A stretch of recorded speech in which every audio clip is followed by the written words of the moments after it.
Sempre acreditei que estava a construir um legado que me sobreviveria, mas afinal, estava a financiar a minha própria destruição. Quando abri aquele envelope anônimo e vi o que a minha mulher fazia no meu carro com o nosso vizinho, não gritei.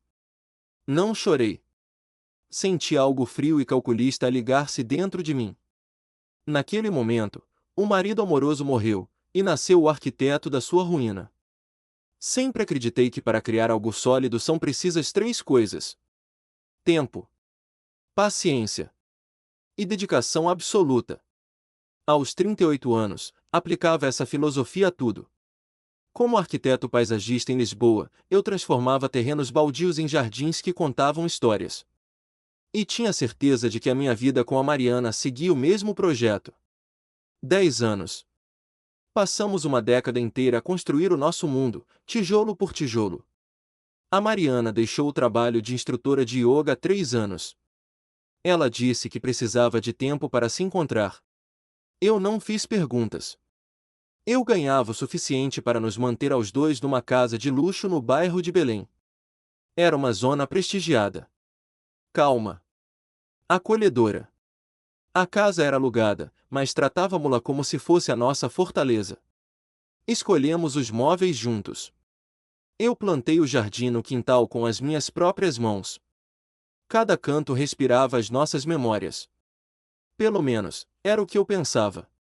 Naquela terça-feira, a minha vida dividiu-se em antes e depois. Eu estava no escritório, a rever as plantas para um novo parque municipal. O sol batia na mesa, tudo parecia perfeito. A minha assistente bateu à porta e, em silêncio, colocou um envelope castanho na ponta da minha mesa. Sem remetente. Apenas o meu nome, recortado de um jornal e colado torto. Abri o envelope automaticamente, ainda a pensar nas especificações do sistema de rega. Mas o que caiu na minha mesa fez o tempo parar. 5 fotografias. Alta qualidade. Vários ângulos. Na primeira foto, a minha mulher, a minha Mariana, abraçava um homem à entrada de um hotel em Sintra. Reconheci-o imediatamente. Era o Felipe. O nosso dentista. O homem que tratou dos meus dentes. O homem que convidamos para churrascos no verão passado. Ele sempre foi demasiado simpático, sempre com aquele sorriso perfeito e branqueado. Na segunda foto, eles beijavam-se. Na terceira, entravam no quarto. Mas foi a quinta foto que me atingiu com mais força. Eles estavam dentro de um carro. O meu carro. A mão da Mariana tocava suavemente o rosto dele. Ela ria-se. Era aquele mesmo olhar que vi no dia do nosso casamento. Um olhar que eu ingenuamente acreditava ser apenas meu. Olhei para a data no canto da imagem. Foi na sexta-feira passada. Nesse dia, a Mariana disse-me que ia visitar a tia doente no Porto. Eu não a machuquei as fotografias. Não gritei. Não atirei o telemóvel contra a parede, embora as minhas mãos tremessem. Senti um frio estranho. Não era raiva. Era clareza. Uma clareza cirúrgica. A Mariana fez a sua escolha. Ela escolheu o Felipe. Escolheu a mentira. Escolheu destruir as fundações que eu andei a colocar durante 10 anos. Olhei com atenção para as fotos e notei um detalhe que alguém menos atento poderia ter ignorado. No pulso do Felipe estava um relógio. Um cronógrafo suíço caro. O mesmo que desapareceu da minha gaveta há 2 meses. Na altura, a Mariana disse que devia ter sido a empregada a roubar, e eu despedi uma mulher inocente. Agora, via o meu relógio no pulso do amante da minha mulher. Aquilo foi a primeira facada real. Eles não me estavam apenas a trair. Eles estavam a rir-se de mim. Estavam a roubar-me. Guardei as fotografias calmamente no envelope. Tranquei-o na gaveta inferior da mesa. Depois, voltei ao trabalho. Terminei o projeto do parque. Respondi a 3 e-mails. Participei numa reunião sobre orçamentos. Os meus sócios perguntaram se estava tudo bem, pois eu estava pálido. Respondi que estava apenas cansado. No caminho para casa, conduzi em piloto automático. Na minha cabeça, o plano já se formava. Eu sou arquiteto. Sei como construir, mas também sei como demolir um edifício de forma a que ele caia para dentro, sem atingir os vizinhos. Não vou fazer escândalos. Não haverá lágrimas. Não haverá súplicas. Eu vou simplesmente desaparecer. Mas antes, vou garantir que, quando a poeira assentar, da felicidade deles reste apenas cinza. Quando entrei em casa, a Mariana estava no sofá com o portátil. Via uma palestra sobre desenvolvimento espiritual e energia positiva. Ela levantou os olhos e sorriu para mim. Olá, meu amor, disse ela com a mesma voz de sempre. O jantar está pronto em 10 minutos. Fiz aquele risoto de que tanto gostas. Olhei para ela. Para a mulher que mentia na minha cara, vestida com o vestido que eu lhe ofereci. Perfeito, respondi eu, e beijei-lhe o topo da cabeça, como fiz todos os dias durante milhares de dias. Vou tomar um duche rápido. Debaixo da água quente, comecei a lavar o papel de marido amoroso. Lembrei-me de outro detalhe das fotos. No banco de trás do carro, havia uma pasta de documentos.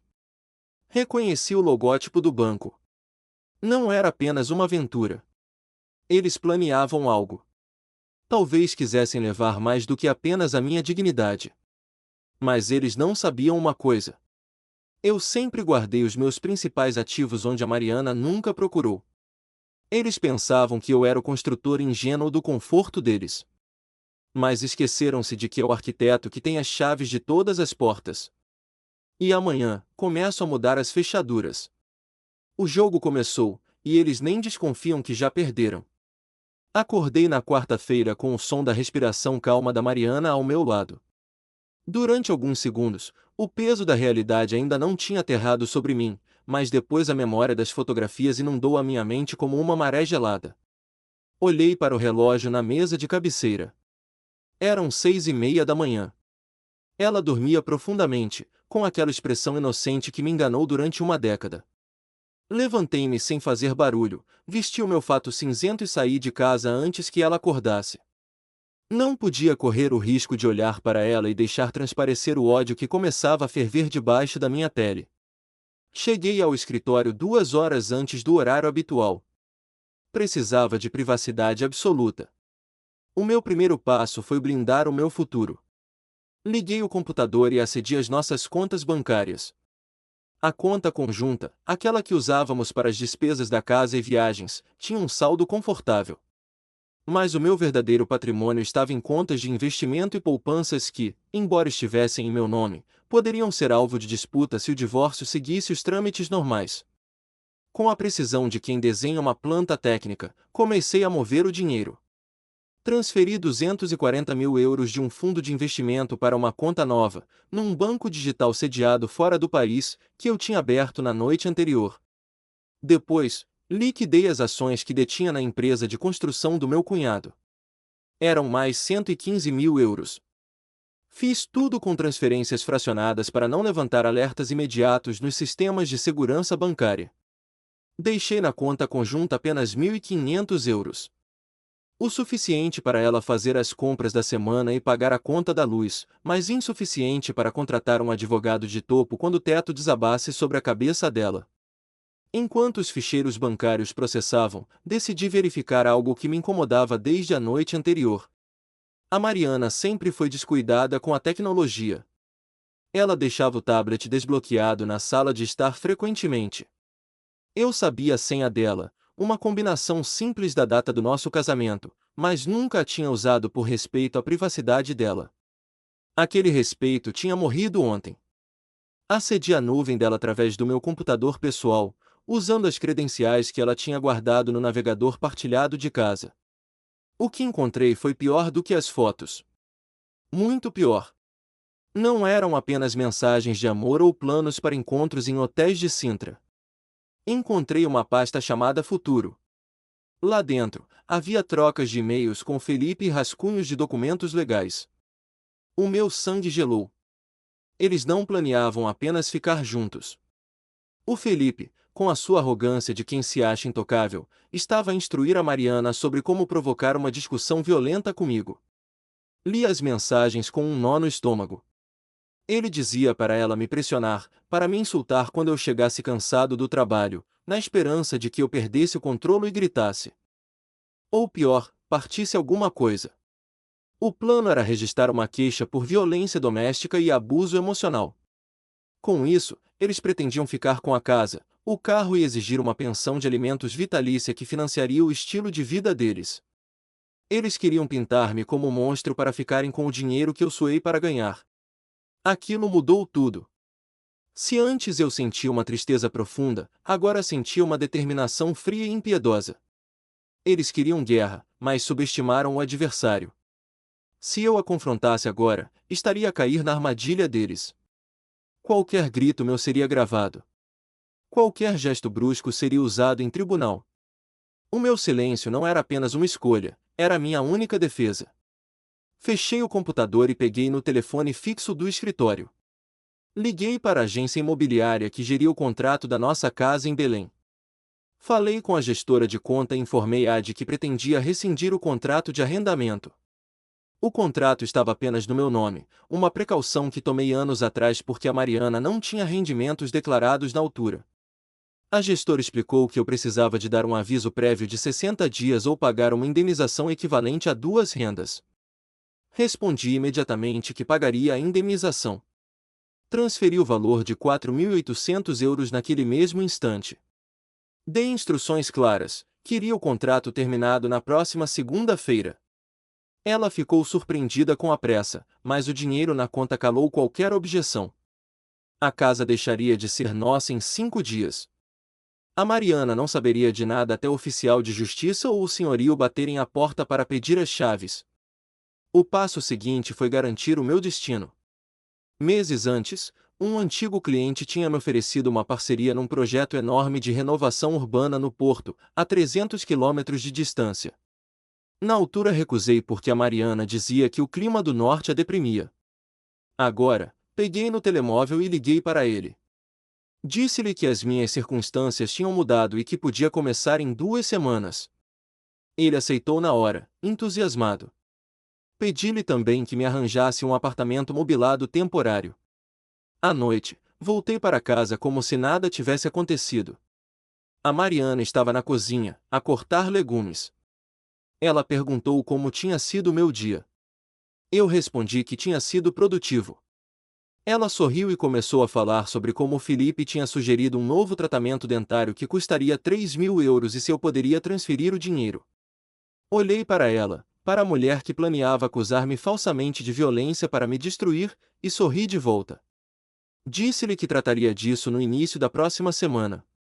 Ela pareceu satisfeita, sem saber que na próxima semana eu já não estaria lá, e que a única coisa que ela receberia de mim seria o eco do meu desaparecimento. Sentei-me à mesa, servi um copo de vinho e brindei silenciosamente. Eles queriam que eu fosse o vilão da história deles. Pois bem, eu serei o fantasma que os vai assombrar. O meu plano estava traçado, e a contagem decrescente tinha começado. Faltavam apenas 4 dias para o fim do mundo dela. O fim de semana foi um teste de resistência que eu não desejaria ao meu pior inimigo. Tive de partilhar a mesa, a cama e o oxigênio com a mulher que planeava a minha destruição, mantendo um sorriso calmo no rosto. No domingo à noite, enquanto ela via uma série na televisão, eu disse que ia organizar a garagem. Na verdade, estava a carregar as últimas caixas para a mala do meu carro. Eram poucas coisas. Apenas roupas, o meu portátil, os meus diplomas e alguns livros técnicos. Deixei para trás tudo o que compramos juntos. Os móveis de design, a televisão gigante, as obras de arte. Tudo aquilo estava contaminado pela mentira. Eu não queria levar nada que me lembrasse da vida que ela tinha envenenado. A noite de domingo foi longa. Deitei-me ao lado dela e fiquei a olhar para o teto, a contar os segundos.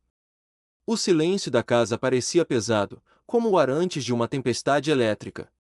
Às 4:30 da manhã, o meu alarme interno disparou. Levantei-me como um fantasma. Não acendi nenhuma luz. Conheci aquela casa de olhos fechados, cada tábua do chão, cada curva do corredor. Vesti a roupa que tinha deixado preparada na casa de banho de serviço. Jeans, uma camisola escura, sapatos confortáveis. Estava pronto para a viagem, mas mais importante, estava pronto para a guerra. Antes de sair, fui ao escritório pela última vez. Abri a gaveta onde guardava o envelope castanho. Mas agora, aquele envelope estava mais grosso. Durante o fim de semana, adicionei mais alguns papéis à coleção de horrores. Coloquei lá dentro o comprovativo do cancelamento de todos os cartões de crédito suplementares que ela usava. Coloquei também a notificação formal da rescisão do contrato de arrendamento e uma impressão dos e-mails que ela trocou com o Felipe sobre o plano de me acusar de violência doméstica. Deixei o envelope no centro da ilha da cozinha, ao lado da máquina de café.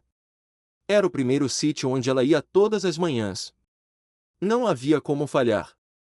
Ao lado do envelope, deixei a minha aliança. O metal frio bateu na pedra da bancada com um som definitivo. Aquele pequeno círculo de ouro, que um dia simbolizou a eternidade, era agora apenas um pedaço de lixo deixado para trás. Saí pela porta da frente sem olhar para trás. O ar da madrugada em Lisboa era fresco e cheirava a maresia. Entrei no carro, liguei o motor e senti uma vibração que percorreu todo o meu corpo. Não era medo. Era adrenalina pura. Enquanto conduzia pelas ruas desertas de Belém, vi o sol a começar a pintar o céu de cor de laranja sobre o rio Tejo. Atravessei a ponte em direção ao norte, deixando para trás a cidade, a casa e a mulher que eu amava. A cada quilômetro que o conta-quilômetros registrava, sentia-me mais leve. O meu plano tinha um detalhe cruel que ela só descobriria dentro de algumas horas. Eu não terminei o contrato de arrendamento para o final do mês. Eu paguei a taxa de urgência máxima para que o contrato terminasse hoje. Ao meio-dia em ponto, uma equipa da agência imobiliária e um representante do senhorio estariam à porta da casa para fazer a vistoria e recolher as chaves. Ela não teria 30 dias para se organizar. Ela não teria uma semana. Ela teria apenas algumas horas para empacotar 10 anos de vida ou ver tudo ser posto na rua. Enquanto eu acelerava na autoestrada, imaginei a cena. Ela acordaria por volta das 9. Iria para a cozinha. Veria o envelope. Primeiro, a confusão. Depois, o choque ao ver as fotos. O terror ao ler os e-mails impressos e perceber que eu sabia de tudo, inclusive do plano sórdido com o dentista. Ela tentaria ligar-me, mas o número dela já estava bloqueado. Tentaria usar os cartões para reservar um hotel ou chamar uma transportadora, mas as transações seriam recusadas. Ela estaria sozinha, sem dinheiro, sem marido e, dentro de 3 horas, sem teto. A parte mais satisfatória não era a vingança financeira. Era o silêncio. Eu roubei-lhe a oportunidade de se fazer de vítima. Se eu tivesse gritado, se a tivesse confrontado, ela teria usado isso contra mim. Ela teria chorado, teria ligado à polícia, teria posto em prática o plano que o Felipe desenhou. Mas como se luta contra o vazio? Como se acusa um homem que simplesmente evaporou? Eu não lhe dei nada. Nenhuma palavra de raiva, nenhuma explicação, nenhuma última discussão. A meio do caminho para o porto, parei numa estação de serviço. Comprei um café e um cartão SIM novo para o meu telemóvel. O antigo foi para o lixo. Enquanto bebia o café, olhei para o meu reflexo no vidro do carro. O homem cansado e traído de terça-feira tinha desaparecido. Ali estava o Ricardo, o arquiteto. Eu tinha acabado de demolir uma estrutura podre com uma precisão impecável. Agora, tinha um terreno limpo à minha frente.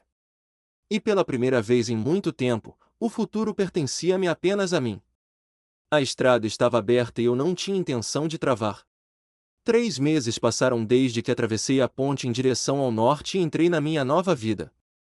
O porto recebeu-me com dias cinzentos e trabalho árduo, exatamente o que eu precisava para curar a mente. Mas, embora eu tivesse bloqueado o número da Mariana e apagado as redes sociais dela, as notícias encontram sempre uma maneira de chegar até nós. Especialmente quando a queda é tão espetacular que se torna o assunto preferido de todos os jantares em Belém. Um antigo vizinho, que sempre desconfiou da simpatia excessiva do dentista, fez questão de me ligar e contar cada detalhe do naufrágio que eu deixei para trás. E eu, com a frieza de quem observa um edifício implodir à distância, ouvi tudo. Ao meio-dia daquela segunda-feira fatídica, o pesadelo da Mariana tornou-se real. Ela ainda estava a tentar processar o conteúdo do envelope quando a campainha tocou. Não era o Felipe para salvar. Eram os oficiais de justiça e o representante do senhorio. Ela tentou argumentar, tentou chorar, tentou usar aquele charme que sempre funcionou comigo. Mas contratos são pedaços de papel frios. Eles não têm sentimentos. Disseram-lhe que a casa tinha de estar vazia até ao final do dia, ou chamariam a polícia para remover por invasão de propriedade. Foi nesse momento de pânico absoluto que ela tentou a cartada final. Ligou para o Felipe. Ela esperava que o amante rico, o homem pelo qual ela destruiu o nosso casamento, viesse buscá-la no seu carro desportivo e a levasse para um novo castelo. Mas o telefone dele tocou até cair no correio de voz. Uma vez. 2 vezes. 10 vezes. O que a Mariana não sabia, e que só descobriu da pior maneira possível, era que o meu envelope não foi o único a ser entregue naquela manhã. A esposa do Felipe também recebeu um presente. E ao contrário de mim, que escolhi o silêncio e a retirada estratégica, a mulher dele escolheu a terra queimada. Ela não se limitou a pedir o divórcio. Ela expôs tudo. Publicou as fotos nas redes sociais, identificou a clínica dentária, identificou a Mariana e marcou todos os amigos comuns. Em questão de horas, a reputação do Dr. Felipe, o dentista de família perfeito, foi triturada em praça pública. Quando Felipe finalmente atendeu o telefone a Mariana, não foi para oferecer ajuda. Foi para culpar. Ele gritou que ela tinha arruinado a vida dele, que a mulher dele lhe tinha tirado o acesso às contas e que os pacientes estavam a cancelar as consultas. Ele chamou-lhe nomes que eu nunca ousaria repetir. E depois, fez a única coisa que cobardes como eles sabem fazer. Bloqueou-a, deixou-a sozinha no passeio, rodeada de caixas de cartão, enquanto os vizinhos espreitavam pelas janelas, assistindo ao espetáculo. Sem casa, sem marido e abandonada pelo amante, a Mariana descobriu o verdadeiro valor do dinheiro. O cartão de crédito que ela tentou usar para reservar um quarto no hotel de luxo onde costumávamos ficar foi recusado. O meu bloqueio foi total. Ela viu-se obrigada a vender as joias que tinha na mala. O colar de diamantes que lhe dei no 5º aniversário. O relógio de marca. Tudo vendido à pressa numa daquelas lojas de compra de ouro na Baixa, por uma fração do valor real. Aquele dinheiro permitiu-lhe sobreviver durante 2 meses num quarto alugado na periferia, longe dos cafés chiques e das aulas de yoga. Mas o dinheiro acaba rápido quando não se tem a rede de segurança de um marido que paga todas as faturas. O círculo social dela, aquelas amigas com quem ela passava tardes a falar sobre espiritualidade e energias, evaporou-se. Ninguém queria ser associado à mulher que traiu o marido e foi exposta num escândalo sexual na internet. A tribo dela virou-lhe as costas assim que a reputação dela ficou manchada. A última notícia que tive dela foi a mais satisfatória de todas, de uma forma triste e irônica. A Mariana, que dizia que trabalhar num escritório sufocava a criatividade dela, teve de aceitar a realidade crua da sobrevivência. Ela conseguiu um emprego num call center. Agora, a mulher que passava os dias a meditar e a planear a decoração da casa, passa 8 horas por dia, com os auscultadores baratos na cabeça, a ouvir reclamações de clientes furiosos sobre faturas de televisão por cabo. Dizem que ela envelheceu 5 anos em 5 meses. O cabelo loiro está sempre apanhado num rabo de cavalo descuidado. As roupas de marca foram substituídas por fardas sintéticas. Ela vive num quarto partilhado com uma estranha, numa zona onde não há árvores nem vista para o rio. À noite, quando regressa a casa no autocarro lotado, tenho a certeza de que ela pensa na nossa sala de estar. Pensa no conforto que desprezou. Pensa na segurança que trocou por uma aventura barata. Eu não sinto pena. A pena é um sentimento reservado para vítimas de circunstâncias incontroláveis. A Mariana não foi uma vítima. Ela foi a arquiteta do próprio desastre. Ela desenhou a planta, cavou as fundações e colocou os tijolos da sua própria prisão.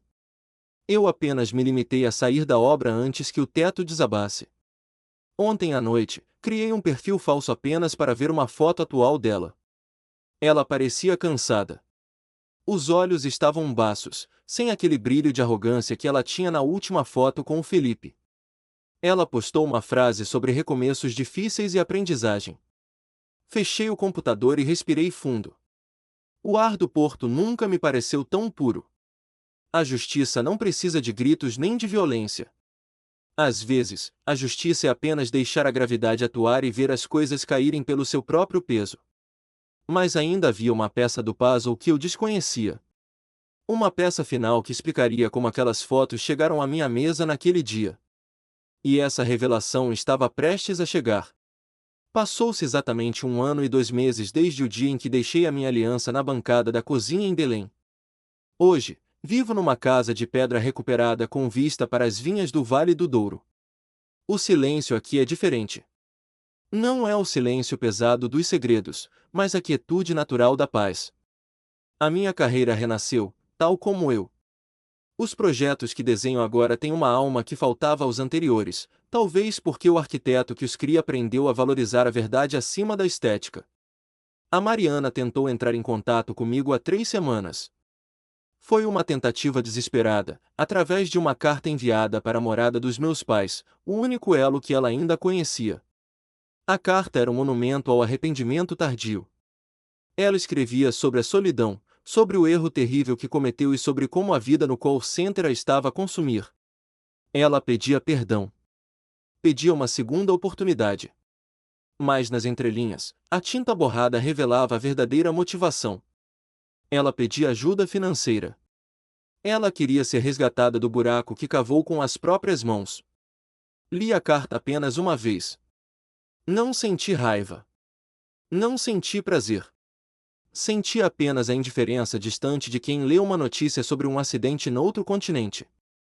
Queimei o papel na lareira e observei as palavras dela transformarem-se em fumo negro e desaparecerem pela chaminé. O Ricardo que a amava morreu naquela terça-feira. O homem que existe hoje não tem dívidas com o passado. Mas a história ainda guardava uma última reviravolta, um segredo final que só descobri por acaso num encontro fortuito no centro do porto.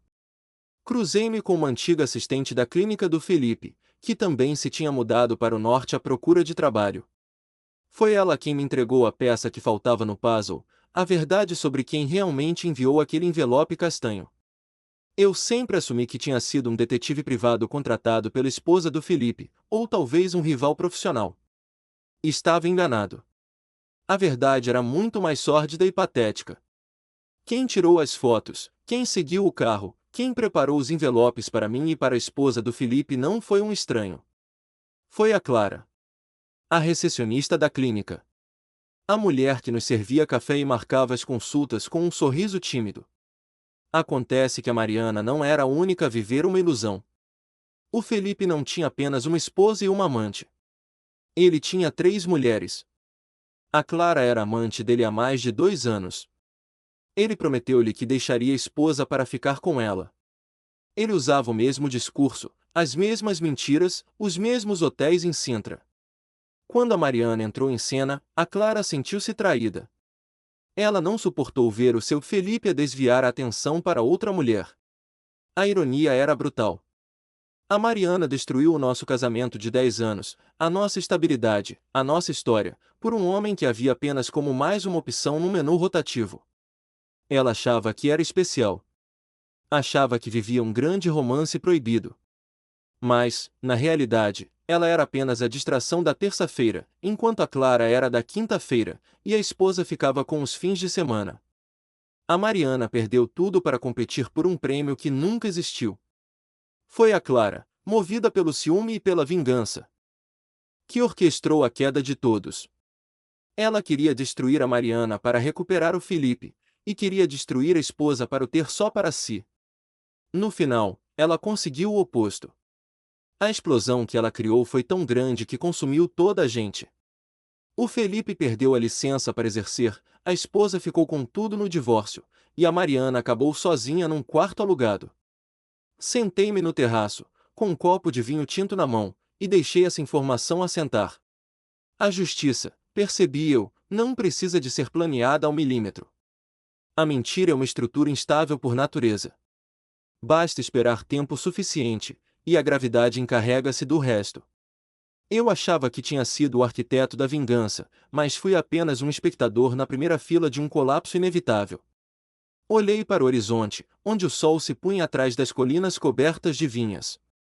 Pensei na Mariana, sentada no seu cubículo, talvez a olhar para uma foto antiga nossa, sem saber que o homem por quem ela sacrificou a vida nem sequer lhe era fiel na traição. É um castigo pior do que qualquer coisa que eu pudesse ter inventado. Viver com a consciência de que se trocou um diamante por um pedaço de vidro partido. Levantei-me e entrei em casa. Amanhã tenho uma reunião importante para um novo projeto de enoturismo. Tenho uma vida cheia, autêntica e, acima de tudo, minha. Fechei a porta do terraço, trancando o frio lá fora. O envelope, as fotos, o dentista, a secretária e a minha ex-mulher são agora apenas personagens de um livro que li, fechei e guardei na prateleira mais alta da estante, para nunca mais voltar a abrir.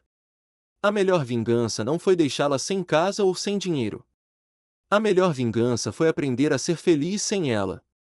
E, pela primeira vez em muito tempo, essa felicidade é real.